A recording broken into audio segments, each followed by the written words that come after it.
I tend to be mellow. My track. I keep my track mellow. Yeah. Yeah. Your mellow track. My mellow track. It's like a soda. Yeah. Mountain Mellow Dew, yellow. mellow Mellow track. yellow. Yeah. Mellow yellow. Yeah.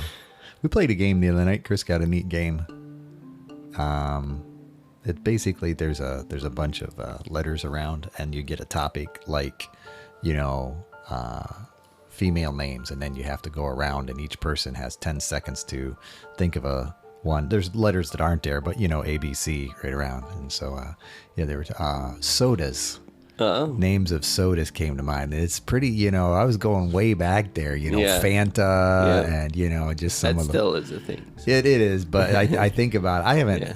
Sure, maybe I had some like over the holidays, but I think I've been like 3 or 4 years without drinking a soda. Really? This far, yeah. I mean, intentionally, Yeah. just like drinking a whole soda. I think we had some ginger ale, and a punchy stuff. But yeah, before that, Nice job. well, like you say, it's just been. I haven't missed it. Yeah. Yeah, It's that's a good one to avoid if you can. yeah, I think so. But yeah. But so yeah, but it made me think about it. It's like, man, yeah, going way back. Did you come up with any other names that were?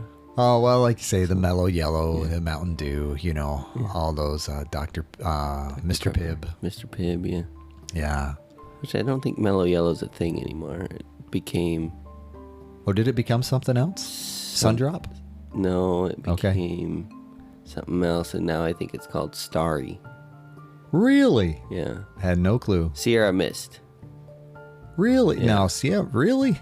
I don't know. I Because thought... Days of Thunder, you remember Days of Thunder? He drove the Mellow Yellow car. Yeah. Yeah, but I mean, Mellow Yellow's not a thing anymore. No, I don't remember that. You know? Oh, okay. Tom Cruise movie. Okay. Sorry. I actually never saw that movie. Oh, I think that Yeah. was I think that was Racing like movie, yeah. when he first met Nicole Kidman, maybe. Even. Okay. Being on the scenes of Mellow Yellow or Days of Thunder. Yeah. I'm not recommending it necessarily as a movie to watch, but yeah, it made me think of it. Yeah. Little flashback for some of the folks from my generation. Days of Thunder. Yep.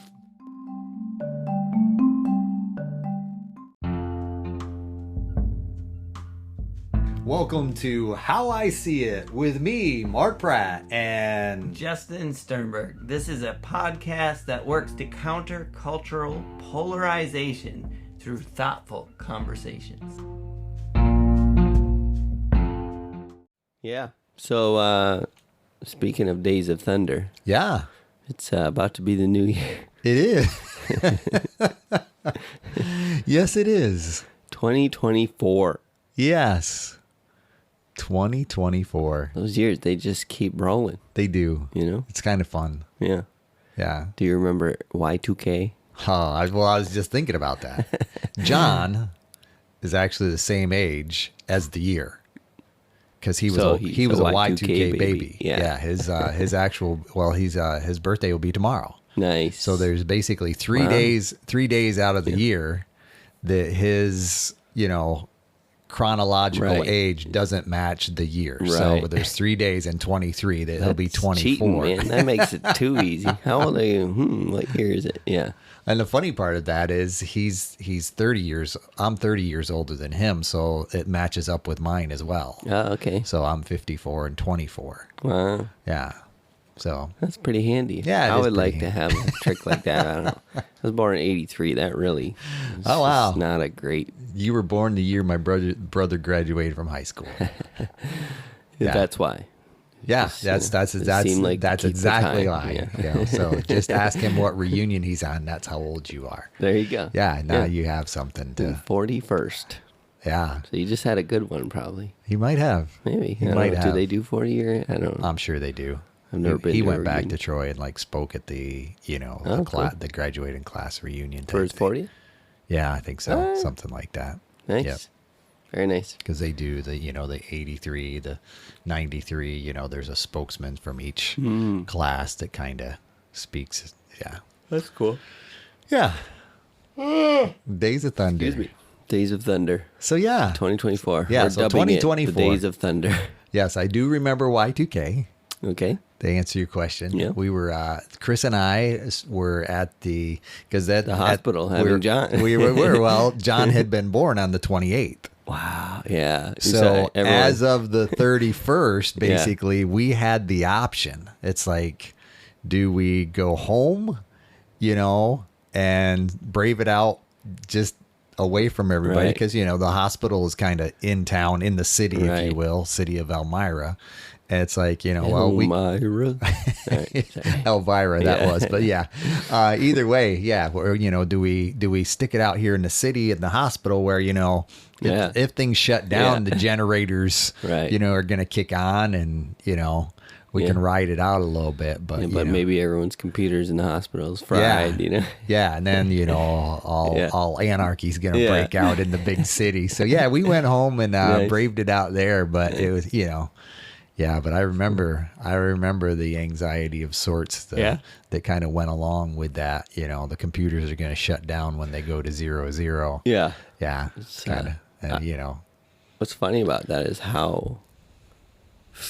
I mean, I was young, so I guess I didn't have maybe a great perspective on it. But it seemed like literally no one knew if it was going to mess up or not. right. Yeah, that was the Which- whole question. Yeah, And I remember, that's scary.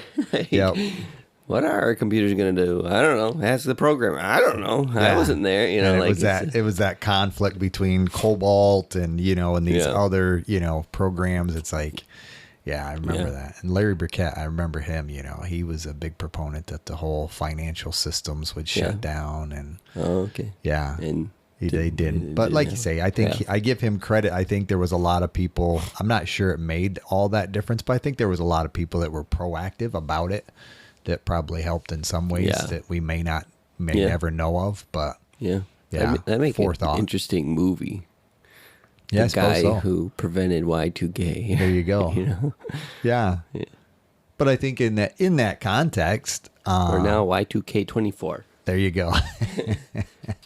In that context, when you think about preventative, things or planning for the future, or in that process of 2024, planning with the end in mind. Sometimes, as we talk about, what comes to mind for you?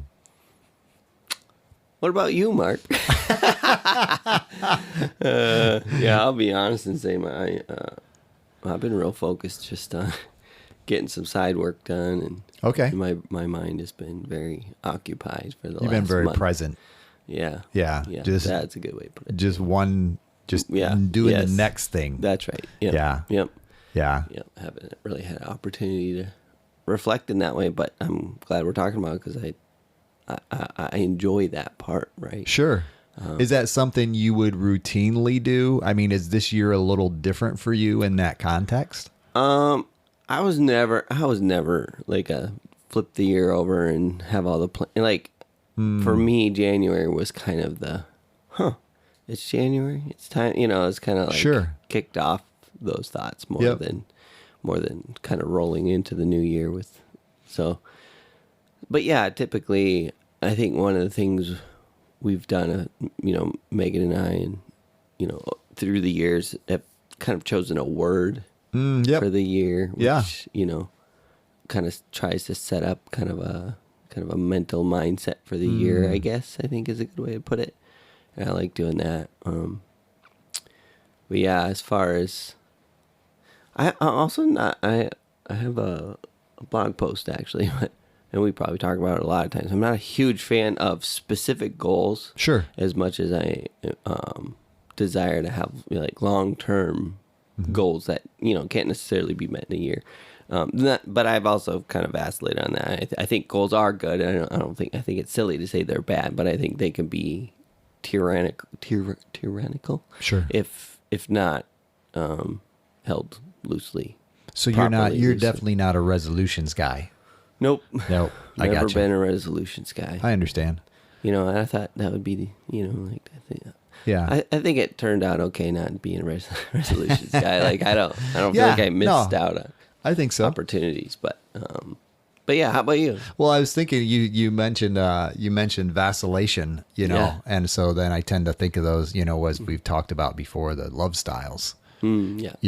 and that first stage is, stress management. We have those styles because we, have a certain stress and we adapt. But the second stage of that is self and others awareness. And I think that's what my next year, is about for me. Thinking about my self-awareness, not in a way that makes it selfish, not that in a way that I'm selfishly focused, but ways in which I desire to grow in the coming year. And I think part of that growth is that ability to know myself a little better as I age, that kind of thing.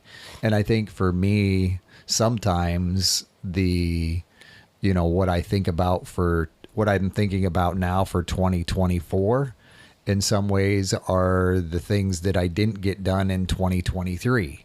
They kind of roll those things over, but yet I'm also growing in Like your self-awareness. Still haven't gotten it. Yeah, exactly. Just ways Is that one? That's a part of it. Oh, gotcha. Yeah, continuing to grow in self-awareness. And I think part of it for me is maybe even in some ways pulling back. I'm still wrestling with this, but I think at times there's something to be said for being forthright and having, just addressing the issue. And, and in my line of work, I routinely do that, with people in such a way that is rather forthright.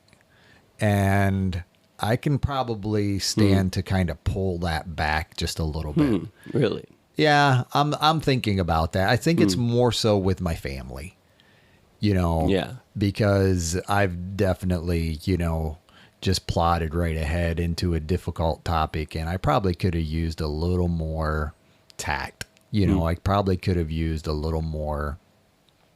I could have done it more gracefully. I gotcha. That kind of thing. And I think, especially, with Lizzie and Chris, they're just a little more on the softer side, which is good.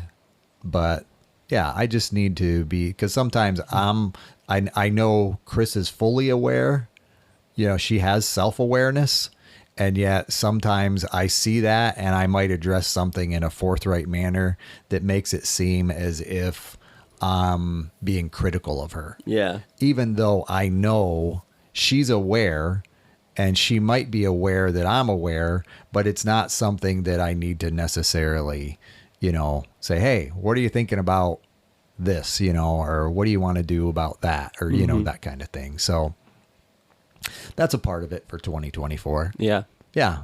That makes sense. Growing in that. And I think there's a part of it too. And I think from my perspective, how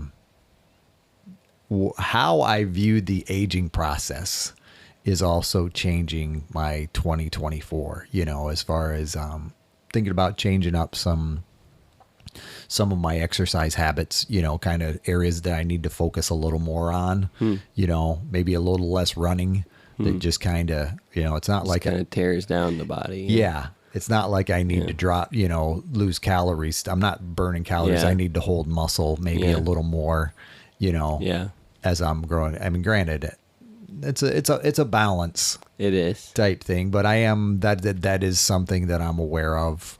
And in that process, I'm thinking about my spiritual aspects of still wrestling with that, what I do in my strength versus how I wait on God. In some ways, that's another component for me as far as, and maybe it's still out of that awareness piece that I'm recognizing, okay, these things are far bigger than I am. And how do I kind of pull back? Because I think there is that that a part of the aging process has helped me recognize that my energy isn't sufficient. Yeah.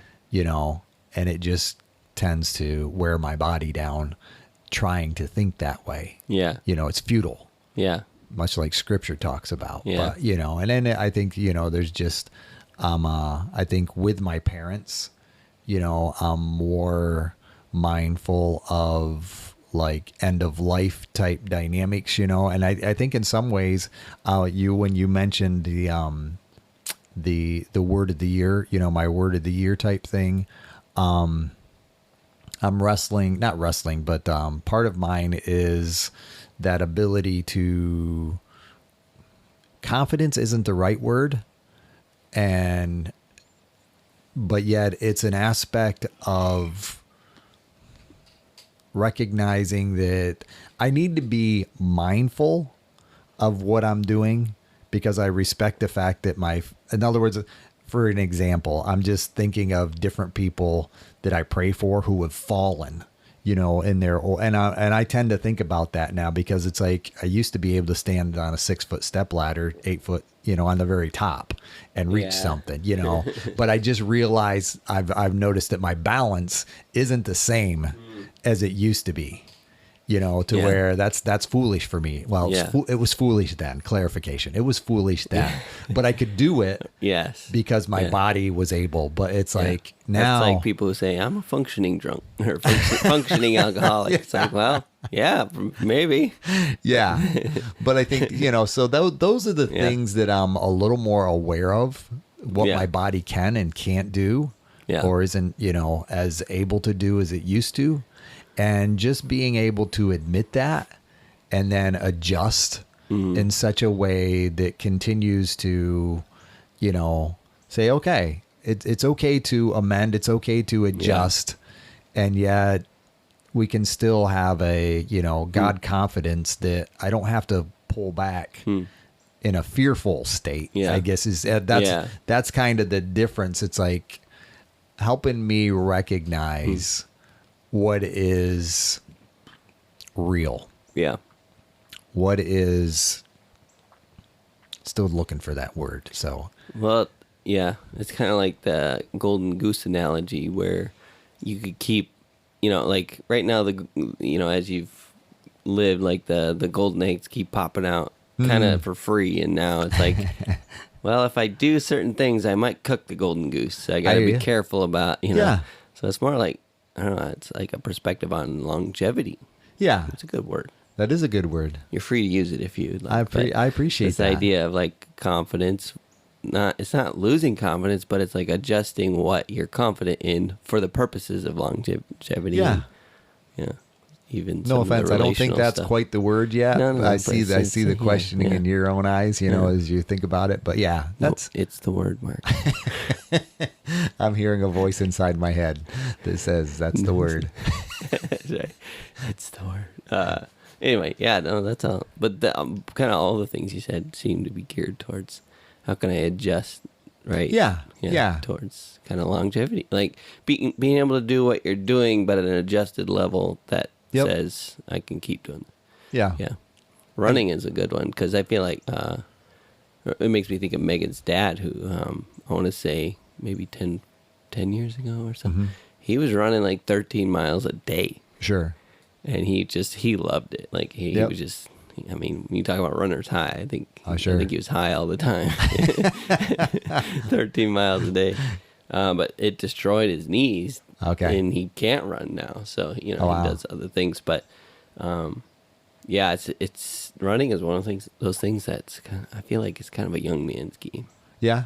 Just my perspective on people who are runners and then they end up having bad knees, so many things, bad hips. And no, I hear you. I kind of said, I shouldn't have pushed it, run as much. Yeah. But I don't know. Granted, I'm not in I'm not in that category, but like you say, a 3-4 miler is fine with me. But yeah. And then, that's part of that. It's like, okay, what is enough? Yeah. And granted, I'm aware, like when we play Frisbee, you're out there on a grass, field, it's far different than, running on macadam or, stuff like that, pavement, that does kind of, wear on the joints. Yeah. So, yeah. Yeah. I like to save my running for Frisbee, so. I hear you. Preserve it all to try and catch John as much as I can. No offense. Good luck with that. I haven't had much. That is one thing I gave up on a few years ago. Yeah. Boy, don't stop running. It's just so easy for him to run fast. Yeah. That's the yeah. Yeah. That's the beauty of it. Yeah. Not just run fast. I mean, he just like has this natural springy motion. You know Yep. what I mean? Where I don't know. Yeah. Yeah. It was fun. We did actually good Christmas memory. We played some flag football. Oh wow. Yeah. And they Yes. were over Christmas, well, prior to the weekend before Christmas. But yeah, it was good. I was busting on John just a little bit. I think because he would, the minute we'd get the football on our end, he'd fly up the field. Yeah. But fortunately for me, we were playing flag football. Yeah. So if I timed it just right, I could swivel my hip enough to move the flag, and he would go flying right on by. And then, then it was far. The rest of my family members were a little more evenly, even physical ability. Yeah. So once I got by John, it was like, okay, I'm much better off now. But yeah, the timing was everything. Yeah. Yeah. But there was I think I'm pretty sure I had the. He had missed my flags more times than he got it Nice. on that kickoff return type stuff. Well done. But yeah, Well done. yeah. They were bust on me because I was stretching out later. It's like, well, hey, those hip flexors, I can still stretch them, but it's all that movement you got to be able to do with those flags. But yeah, that was Yeah. fun. But yeah, That's awesome. fun times. So, which side of the family was that with? That was my mom's side of the family. Okay, cool. Yep. Yeah. Yep. That was when we went up to Pennsylvania. Nice. Be able to, yeah. The last time I played flag football, I did that to my finger. That crooked ring finger. Crooked ring finger. Yep. Yeah. Yep. That was with Jenny Klein's family. She would. Oh, wow. She would be very appalled to know called her out on that, but it wasn't their fault. That was just like a tackle, and then I thought I jammed my finger, but no, Oh, wow. it stayed permanently like that. Wow. Yeah. So flag football, it's supposed to be the tamer one. But It's supposed to be. Sometimes I don't know about that. Yeah. My family tends to Bonk. be a little more competitive anyway, so that's tame competition isn't, but Yeah. Yeah. it is far better than being tackled, Yeah. no doubt. I Yeah. could just imagine how much that would hurt. Yeah. Yeah, I did Go ahead. yeah. I did take out the neighbor's fence by accident. That was their little garden fence. But they didn't need that, right? Yeah, we got it straightened back Chesterton's out. fence. It was yeah. one of those little rabbit fences. Oh, nice. And I was running down or on that side to get John's flag, and I saw the fence, but then I didn't see the bricks. They had little brick Ooh. pavers Did at that the edge hurt? of it. Did you hurt Well, no, yourself? I didn't. It wasn't bad, but the funny part was I stepped on one of those brick pavers and it slid. Oh. So then it's like I couldn't quite stop. So then I couldn't catch my balance, and then I fell onto the fence. So it really wasn't a big deal. I didn't full on run into the fence. If I hadn't have slipped, I could have avoided it, but didn't see those bricks underneath the grass, and away it went. Sounded like it would hurt. Nah, The it way wasn't you too bad. described it, I just kind of fell onto it. Yeah. Yeah, it looked a little more Yeah. hurtful than it was. I got you. Yeah, Well, good job not getting hurt. yeah. Sorry. That's where I'm at. So Yeah, I'm at this that's right. point of finding that balance of Yeah. yeah, How much effort to put in. And, yeah, Yeah. not getting hurt, yeah, not getting hurt. Yeah. longevity. Yeah.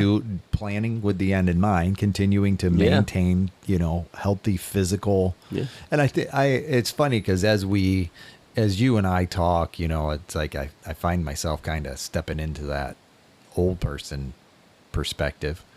But it's funny because as I think about it, it's fun to think about the different stages. And, even with Frisbee, we're interacting with 20 somethings, 30 somethings, 40 somethings, I'm in the 50 somethings.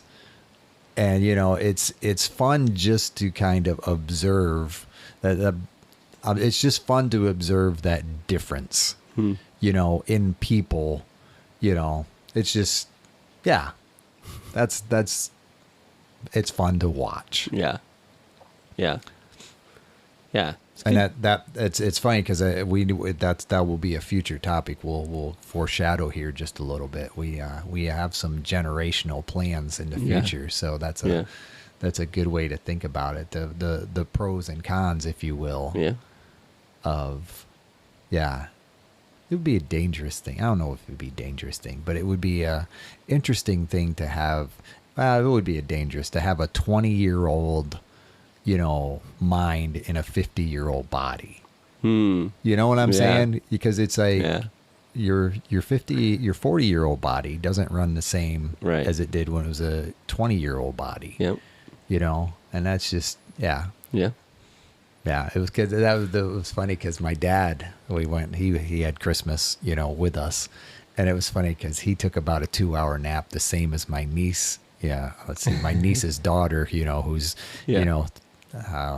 she's probably 3 or 3 4. or 4. Yeah, Yeah. she took a 2-hour nap that day too, and my dad took a Yeah. 2-hour nap at the same time. It's like, yep, okay, that's what happens about that time, Yeah, That's who we should have on, your dad and your niece. Or, yeah.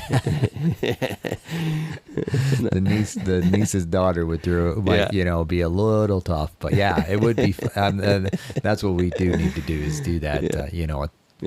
Pull a 20-something in a Yeah. octogenarian. Octogenarian. There you go. Yeah, octogenarian. And That- just kind of walk that difference. That should be your word of the year. I'm still working Speaking on of it, John. goals. Speaking of you deciding my goals for me, yes. So, what is the benefit, or maybe even if you can think of detractions or bad sides to kind of this annual cycle and us kind of renewing our look on things in the beginning of beginning of the year. What are some of the pros and cons to that, you think? I think part of the pros is, a new year is a new opportunity. Not that every day isn't a new opportunity, Yeah. each day is new. Yeah. His mercy is new each and every day, that kind of thing. And I think, in that context, even with CR, it's not about, 5 days from now. It's about what I do in the next 5 seconds, 5 Yeah. minutes, that kind of thing. So One day at a time, one moment at a time. Exactly. Yeah. And I think, each day is a new moment, Yeah. where we can, and I think that, there's a similar dynamic where years are concerned. Yeah. I can have an awareness of what last year looked like generally. And yet I can still think about it in this context of, well, what do I want this year to be? How do I want this year to be different? And I was reading it was kind of like a small personal retreat type information, as you thought about, and it was asking about, what the disappointments of the last year were and, how they affected you, and what were the wins of the last year and, and what can you take away from that? Mm-hmm. And I think, when we look at circumstances in the context of a year, we can recognize how, there were certain hurts of last year, and some of those we can probably avoid, some of which we can avoid, and some of those were unavoidable. Mm-hmm. Those aspects that have changed us, and I there's that part of me that would say, just kind of my mom's death and, working with my dad and his process, that has probably hit me a little harder, than I would have prior to, just because of that longevity perspective. Mm-hmm. It's like, yeah, nobody's guaranteed tomorrow. Mm-hmm. But I think it was a reminder for me. Yeah. From that era, I definitely felt that more, in years. Mm-hmm. I've been 3 years with, since the blood clot type mm-hmm. stuff, but that was a wake up call then. And I think, it's a further wake up call. And I think, each year is new, and to be able to look back and, see where we've come from, mm-hmm. What has happened, and how that has changed my perspective, and is that change healthy? Is it something that I need to challenge, or is it something that's beneficial and it's actually wisdom, and I can grow in that? And I think that's the thing that makes it beneficial.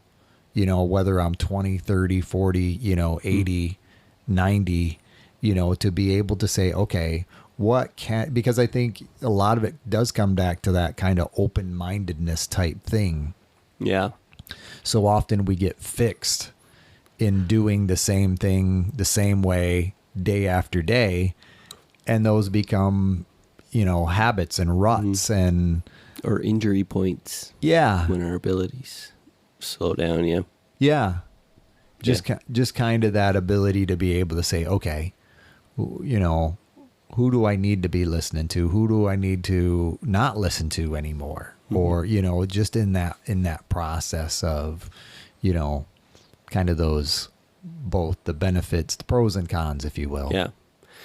Yeah. I think, I like what you're saying. I think, Celebrate Recovery, it really pushes the daily, one day at a time. And they have, specifically in regards to inventory, which is very similar to what we're talking about with the annual kind of turnover and what we do often or should be doing. I don't know that it's always pushed as much as the looking, like the resolutions as much as, hey, what about last year? How did that, Sure. How would you sum that up? And I think that's reflection is important, and I think this is a good opportunity for that. Yep. Anyway, what I was going to say is CR kind of taught me the value of the daily and weekly, inventory and kind of that process to where I've gained more in the last 10 years of really focusing on that. You know what I mean? Then kind of the old style of like, oh, the year's turning over, I guess I should think about this again. You know what I mean? Like, I just don't think that's enough if you really want to see real change or real growth. Yep. I think you need something that's daily and weekly and, we talk a lot about kind of quiet time, reading time with God, that kind of thing. And I think that's an important time of the day, one moment at a time, one day at a time to kind of reflect on the day. And, but yeah, all that being said, I do think there's value in the annual aspect for what you were saying. It's essentially the ability to zoom out a little bit in the daily and weekly. Like you can't necessarily zoom out to that level. Unless for some, you have this special ability to kind of keep a rolling year, you know what I mean? And you can, but even then. But I do think there is that context of, as we talk about a daily quiet time, I think the first of the year is a good way to kind of look at, okay, God, here's the next year, kind of in the context of what do you have for me today? Yeah. What do you have for me this year? Yep. In that context of, I may be able to accomplish these things, but yet there's probably some things that I won't be able to accomplish, and that'll still be 2025, should the Lord tarry, that kind of thing. Have you heard that saying, we underestimate what we can accomplish in 5 years, or overestimate what we can accomplish in 1 year and underestimate what we can accomplish in 5 years? Yep. I almost wonder, if we should be doing that more too. Right? Like the 5-year planning to be able to say, here's my desire for in 5 years, and here's maybe what this year will look like in terms of accomplishing that. But it's not make or break on the year turn. Exactly. Whether because you're living bigger than that, right? And I think that would be a cool, effort. Oh, sure. A cool kind of a cool thing to push is this idea. Rather than simply focusing on a year, rather spend that effort on the 5-year every year. I gotcha. Right. So instead of it being an annual thing every year, it's a rolling 5-year review. And the thing I like about that dynamic is I'm not even concerned so much about the 5-year in the context, as long as I'm faithful each year. I think at the end of 5 years, I might be able to look back and say, wow, look at what God has done in that process. Yeah. Because I think, we do tend to think, well, I can do this and this and this. And maybe I don't get all 4 of those things done. But if I get 3 of those and and something else that just kind of came along, and I look back at the end of 5 years, that's give or take 20 things, that have been, done. And Yeah. And some things are 5-year things. Yes. Like I want to become a public speaker. Sure. Like I want to better at public speaking. Yep. I think, again, often we'll overestimate, I can figure that out in 1 year. Like I can just whatever. And I think that would be a realistic 5-year thing to say, how did this year push me towards that? And Yeah.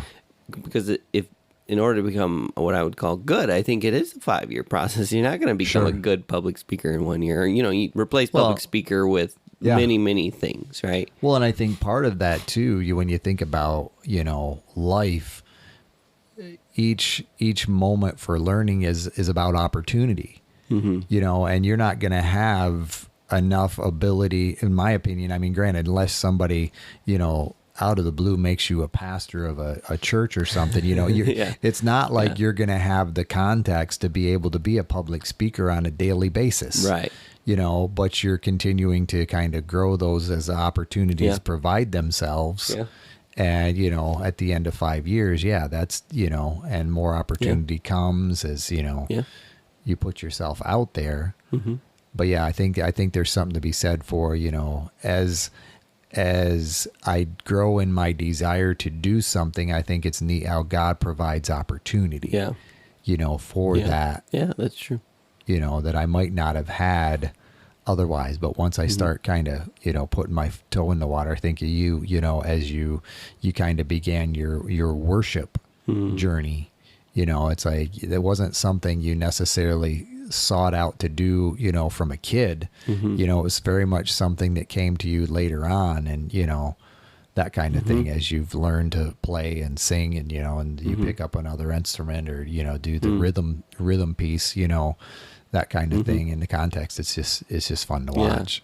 Yeah. And you're right about those opportunities, kind of God opening those opportunities when your heart, has certain desires or whatever. I definitely, the amount I could do, music or worship is way more than I have the the time and, you know what I mean? The bandwidth for now, where that wasn't, true for a long time, but it was kind of a growing. Sure. And that's how it works, right? The more competent and the better your abilities are in any given area, the more opportunities will come your way. Yeah. But I was also thinking too, like about public speaking or music. That's a good one. If you like, I want to learn to play guitar or piano or whatever, I hear that a lot, and I think that's amazing.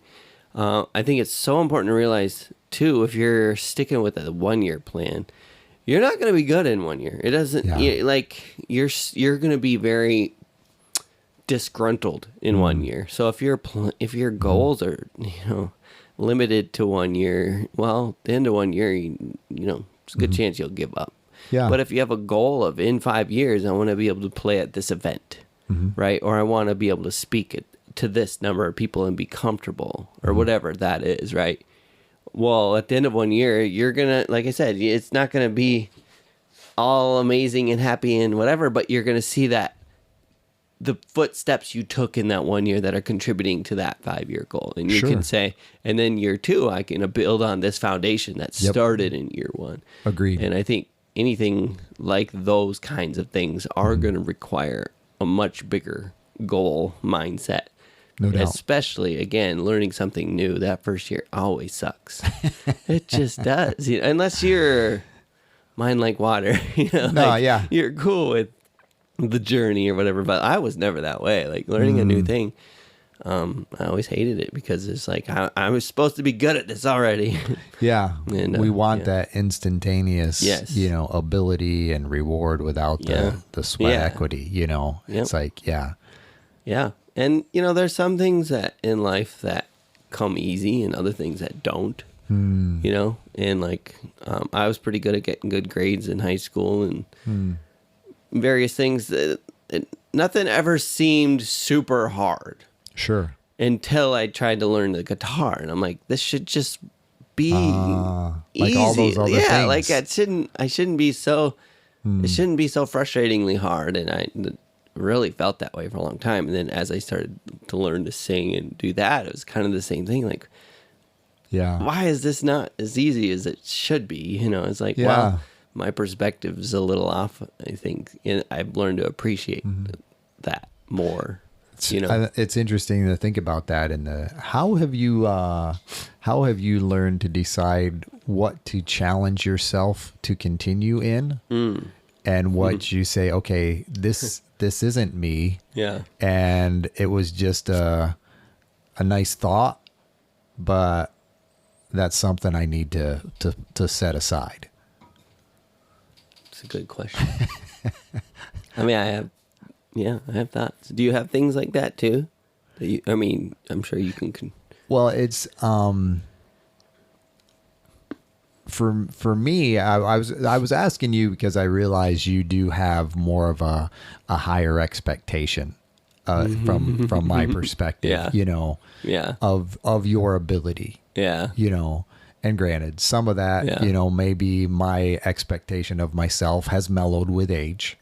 You know, to where I don't necessarily, I do what I can to the best of my ability, knowing what I can, but it's like, and that's why I was thinking about it from a multi-generational, you know, it's like, how do I know, how do I recognize the areas that I need to challenge myself in, where I still need to be stepping out, taking the new ground, if you will. Even when it's hard. Yeah. Even when it's hard. Pushing through the hard. Yeah. Pushing through the hard, no matter how old I am. Yeah.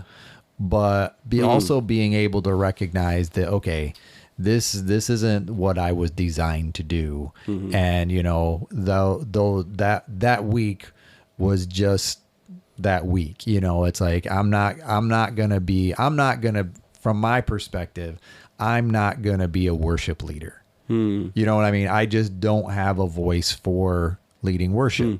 By my range, you know, those kind of things. I'm not a great singer. I mean, granted, I don't mind speaking, you know, but, you know, that would be something that it's like, from my perspective, it would be foolish for me to take on that role of wanting to be a worship leader. Yeah, I get it, and I also feel like so many people who say that, and I don't think that, I'm not saying this is true of you, but so many people say that just... Yes, Mark, you're right. You can't sing. No, I'm saying... Just kidding. Some people who say that aren't willing to endure what it would take to become good at it. Agreed. And, you know, it's like, well, I'd have to sing in front of people, and I would sound bad, and I can't endure just that. Just that in and of itself isn't worth the pain. And I understand that. And for me, one of the things that, like preaching at church was one of those things that I kind of had this desire of my heart to do that from the time when I was a teenager. Just thought that was going to be a big part of what ministry looked like for me. And so I preached at Generations a couple times, and I feel like I did fine, great, whatever. You did great. But the toll that it took on me. And it's one of those things where it definitely was a struggle of what you're saying. Like, when do you push through that pain and that difficulty because it's worth it? And for me, it was always like, well, of course that thing's worth it. And of course you know, but it got to the point, like, it would trigger depression almost every time I preached. Okay. And I would have to fight through that. Wow. And it was just such an existential thing for me. And, you know, other things have been that way too, but often for me, when it kind of triggers into that certain, you know, that level, that's when I have to really take it seriously. Like, is this really worth that or not? Sure. You know? Yeah. When you recognize the consequences that go along with that activity, it's like, okay. Yeah. And music has certainly hit that nerve of many times through my time working at it, but the difference was the amount of time in it. So like with music, I almost never worry leading up to an event or performance. I don't really struggle with those nerves. I mean, you know, good nerves, but not like, oh, am I gonna mess up? I kind of just assume it's going to be fine and I'm going to do fine. And then when I don't, that's when it's kind of devastating. Like, I can't believe I messed up. Like, how, you know, that's impossible. You know, I don't know. It's just this like really shakes me. Like, wow, I really messed up, you know? Especially, you know, I would say I'm growing through that. Now it's not nearly as impactful, but for, a long time there. And then it's also depending on the context. Like, if I messed up at church, like that felt like it had a much bigger impact because of specifically people I was trying to impress or cared about their opinion and knowing, you know, that this could impact that. was really, really hard on me, and I would struggle with that for a good week sometimes. But Sure. preaching, it would be the leading up to. So I would know I was preaching, in 6 months, right? Yeah. I'd know that far in advance. And you'd have a topic at that point routinely? Would the schedule go out that far? yeah, you usually have the sermon series I gotcha. that far out, right? Like Sure. we're talking about whatever. And so I would start mulling on it. And I always enjoyed that part. But as the time got compressed, my stress just exponentially would increase. And I wow. would be dwelling on thinking about, like, am I going to get it done in time? Like, just like, there's so much to do and, so much prep and so much. It just, and it really, honestly, when I look at the prep and all that stuff, it wasn't crazy. Like,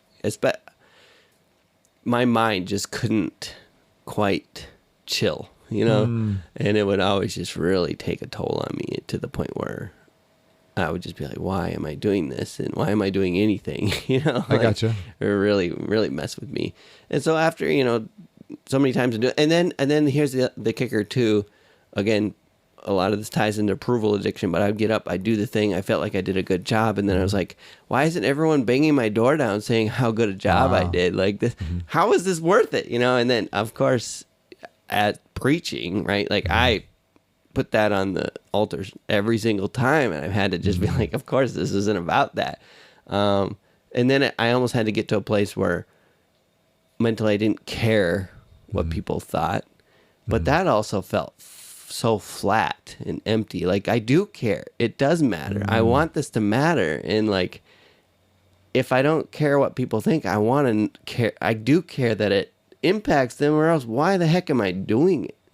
You know what I mean? Yeah. And so that started to become a thing. Like, did anyone hear it? Did it matter? Did it make an impact? Sure. And all of those things, the trade-off just wasn't worth it. Where something like this podcast, minimal prep, and I feel like, I'm able to make whatever impact I'm able to make, but the stakes aren't so high. Sure. Right.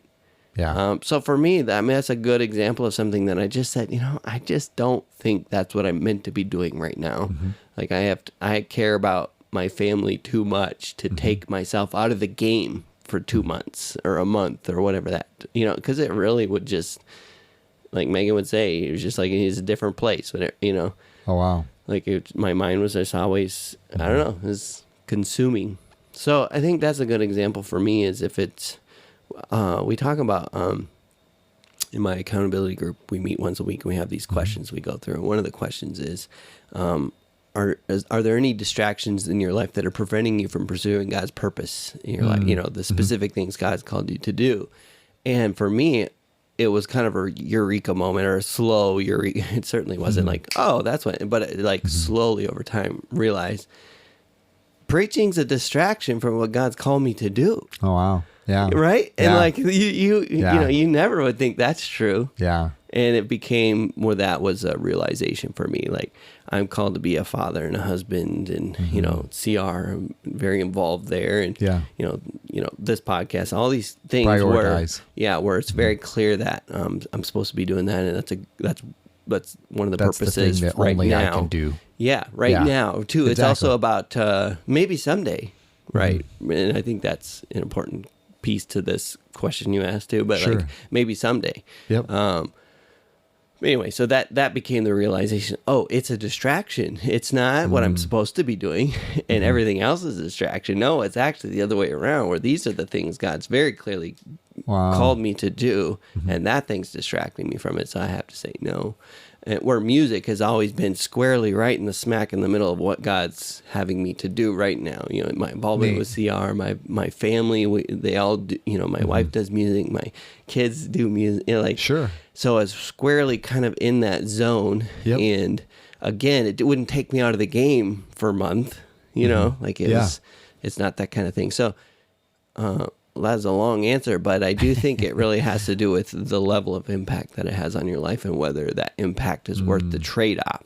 And I think you have to, the only way you know that is if you're continually evaluating or taking time to reflect on it. You know what I mean? So I think, do. yeah. I think that reflection is so important. If you wait a year to figure out, am I on the right track? You might be a year off track. And I think it's important to continue that evaluation on a regular basis. I think it is what you're describing from my perspective becomes that healthy self-awareness type thing, that I'm growing. But that's in a practice thing. Oh, I agree. Yeah, it is. But it is, even knowing that is a thing is definitely a thing, Yeah, it is a thing. to be able to say, okay, yeah, what did I do? Because I think from my perspective, I don't necessarily have real high expectations. I try to keep my expectations pretty healthy. Yeah. And if anything, I focus, on the things once I've done something, I kind of focus on, okay, what could have made that better? Or, what did I miss?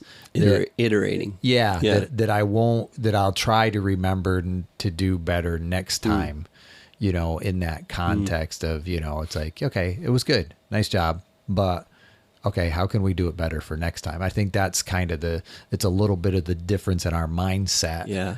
Yeah. Which I very much value. And I think I consider that wisdom. And I have been trying to adjust my way of thinking to that degree over the last, I gotcha. whatever years. Like Yeah, that yeah. is my goal, is to get closer to that side of the equation. Yeah. Because as nice as it sounded, what you were saying earlier about my expectations is actually a problem, right? Like it can be problematic to where it can cause a lot of distress. Sure. Yeah. Like you get up and you don't do 100% amazing, and you deal with that and you fight with that and you wrestle with that, and it's a little bit over the top. Like, come on, Justin. No, and that's, know? I think that's a part of it. I think it is interesting as I think about what you share and kind of what it's like that 6 months leading up, typically I find that, if I'm to do that, it is amazing how God provides what he wants me to say when he provides the opportunity. Yeah. Kind of that whole dynamic, not that I'll still do it, perfectly in my own, but you were on the renewal that we did, that we had for, the couple that we know together, that kind of thing. It was like, most of what I said was something that just God brought to my heart out of a moment of time. And being able to say, okay, this connects with that. And it's amazing how God can do that. And, and then it kind of came down to the fact that, in what I shared, I didn't want it to come across as blaming. And that was the only thing that I would have changed, that there were moments when I compared the horse and the dog. I didn't want it to seem like I was blaming, but yet growing in that awareness. Don't be the dog. Come on, guys. Yeah, exactly. Yeah. And I didn't want it to seem like I was fault finding, but yet that ability to say, okay, yes, this is my tendency. I tend to be, a little more determined, or I tend to focus on what power looks like. And, that's just part of my self-awareness type stuff. And as I grow, I can recognize, okay, the combination of the two is good. So just because you like power and I might be more determined doesn't mean that those things are bad. It's that ability to recognize how we join them in a.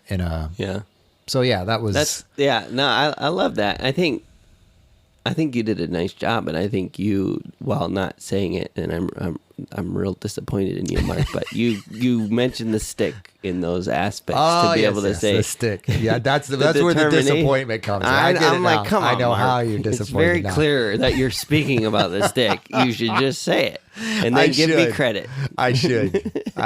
You are correct, Justin. I still have room for self-awareness. Yes, exactly. No, but and even others' awareness. Justin wants me to remember the stick. He can take credit for the stick analogy. Anyway, one of the things I love about the stick is that it just gives so much balance to the conversation, and it's much easier to talk about the hard stuff because it's attached to this good stuff, and it's really you can't really detach them. So it's about talking about the balance, and I feel like that's exactly what you were doing.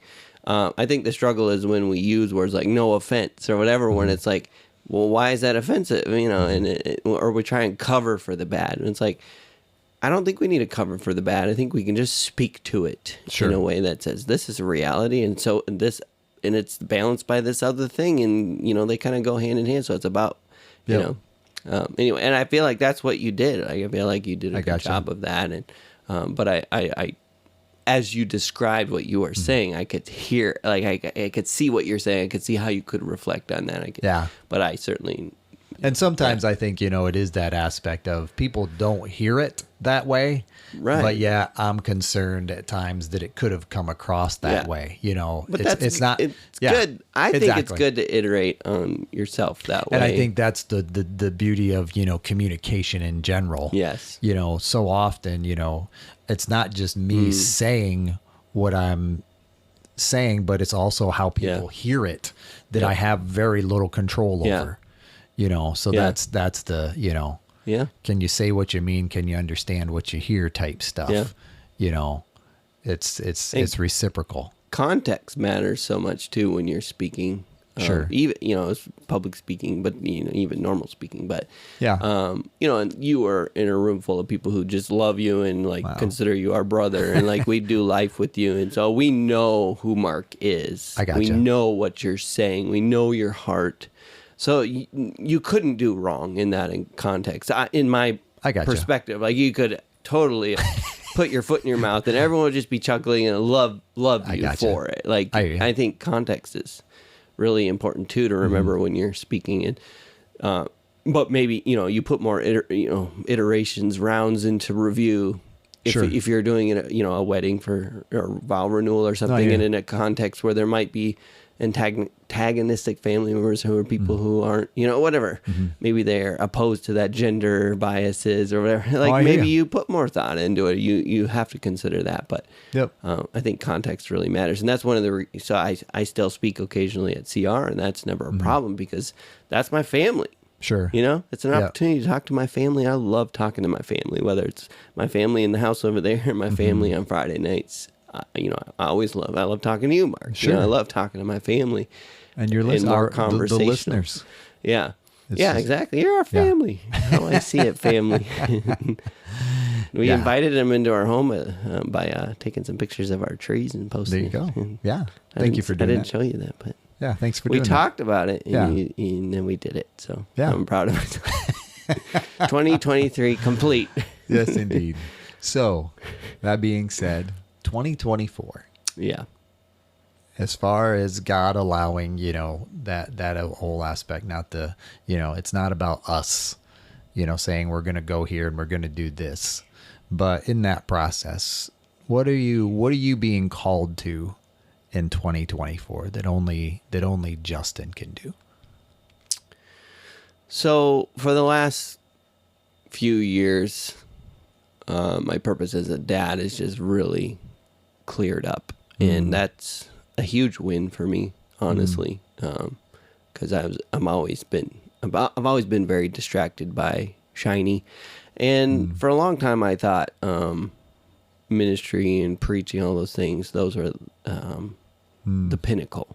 I hear You know what I mean? Yep.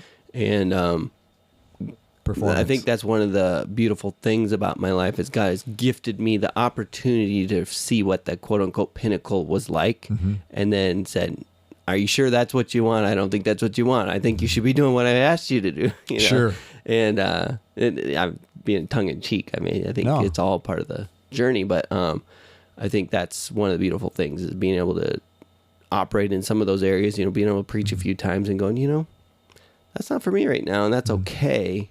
And I also have felt such an incredible amount of accomplishment of like that's something I wanted to do from when I was young, and I was able to do it. And so I don't take away from it. I think it's No, I hear you. it's sheesh. I don't remember the question. Oh, Prioritizing 2024. your Yeah, so 2024. so for me, that's kind of the clearest thing Being right a now. father. Yeah, and so really every opportunity that's going to come for the next few years is going to be filtered through how does this impact that. And even I've been working on this side job, and I put a lot of thought and conversation with Megan into like, is this worth it? And by worth it, I mean not just the money and the whatever, but like the time that will be taken away at Christmas and like where my focus will be. And but even in that, like being able to disengage from that and engage with the family and realizing how important that is. Like where before it'd be like, yeah, I have this work, I have to, and I'm here, but I really need to get back to work. But now it's like I'm here and I'm here, and then as soon as that's done, okay, back to that and be. So for me, that's kind of the clearest thing in the next few years, and every opportunity that comes is kind of filtered through that.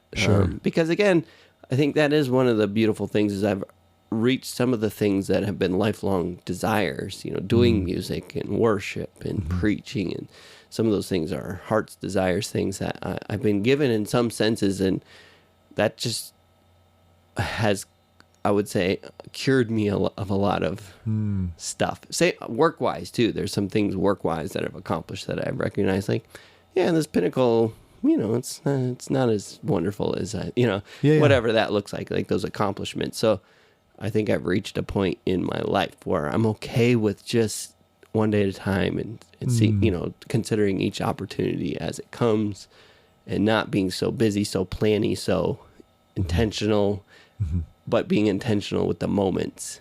Sure. And I also realize in clarifying all of those things, one of the things that only Justin can do and that Justin's good at is one-on-one interactions with people and mentoring and in kind of that brotherhood relationship that I have with many guys, and realizing like of all the areas where I feel like I'm most gifted, it's in that relational one-on-one opportunity with people, and being able to make sure my plate isn't so full that those can't happen. Sure. Somewhat impromptu. Does that make sense? Makes perfect sense. So I don't know that I have a really great answer as to like specifically 24. It's more as like kind of my broad perspective on the years in front of me.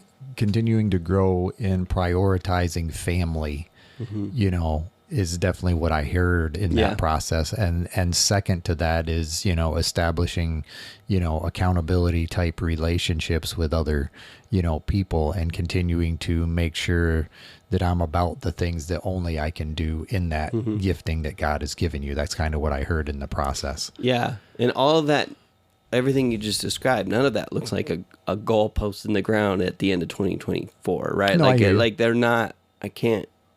But I also haven't put that much time into thinking about it. No, but and yet part of that father role is going to change, or it's going to look different at the end of 24 with a 16-year-old going on 17, you know, just the different dynamics as your children change, you know, and being able to adjust to those differences and, you know, and how you and Megan do that as a couple, you know, in that kind of dynamic, and being able to recognize, okay, this side stuff that you're currently doing, there may be more of that, you know, if it's beneficial, both, you know, from a financial perspective, and it offers me more flexibility with my time. Why not? You know, and that can be a part of that 2024, but I'm still going to kind of hold that in a sense of looseness that says, okay, I may be open to a little more of this, but how do I create boundaries around it? Right. Yeah. No. Right. And this has been a good test of that, because I haven't done any side work in quite some time. Kind of put that aside because, anyway, but it's been good. It just it's okay. I can kind of define it. And then even some of our conversations about how it could look better in planning for those things, and some of the boundaries to put in place. And I think one of the things you and I talked about is not allowing hard deadlines, being able to say, I'll only take things that I can say it should take between 3 and 6 months, or, you know, whatever. And like kind of having, if you want me, this is what you get kind of thing. And that's been helpful for me in that mindset. But No. Fair enough. I like it. Yeah. So that being said, to you, our listening family, yes, what's your 5-year plans?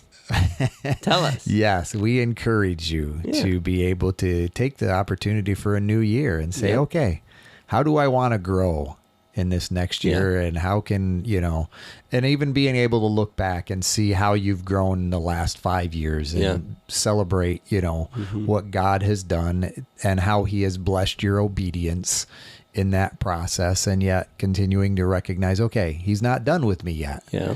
And there's still more for 2024, and it's not about resting on what he has done. It's about continuing in the process of growing, in my faith and in my spiritual relational relationship with Jesus Christ. So it's good. We invite you to join us on this journey for the new year, and we look forward to hearing from each and every one of you in the process. And we know that we appreciate you.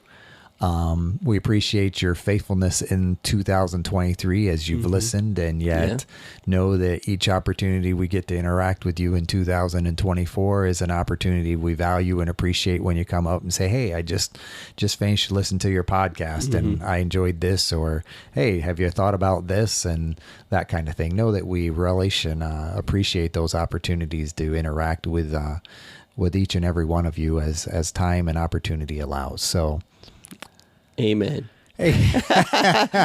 Happy New Year. Happy New Year to you as well, Justin. That's And how to we our see it. listeners. Yes, that's how we see it.